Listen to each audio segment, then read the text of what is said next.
তিতুমির কলেজকে বিশেষ সুবিধা দেওয়ার সুযোগ নেই বললেন শিক্ষা উপদেষ্টা, বরং এই মুহূর্তে রাজশাহী কলেজকে বিশ্ববিদ্যালয় করা উচিত বলে তিনি মত প্রকাশ করেছেন।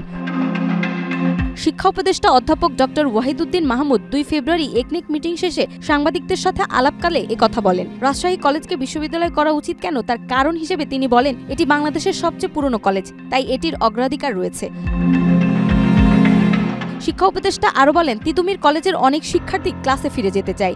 সানবিট সব দিবে সামাল। সানবিট ম্যাজিক প্রেস ডিশওয়াশিং এর মাথা ঘোরানো সলিউশন।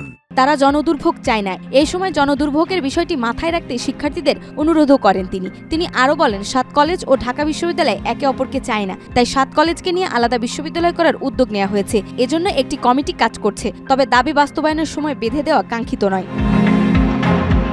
ইতিমধ্যেই তিতুমির কলেজকে বিশ্ববিদ্যালয় চেয়ে আমরণ অনশন, উত্তর সিটি ব্লকেট সহ নানা কর্মসূচি পালন করেছে শিক্ষার্থীরা। অসুস্থ হয়ে পড়েছে বেশ কয়েকজন। একদিকে ইজতেমা, অন্যদিকে শিক্ষার্থীদের আন্দোলনে দুর্ভোগে পড়েছে রাজধানীবাসী।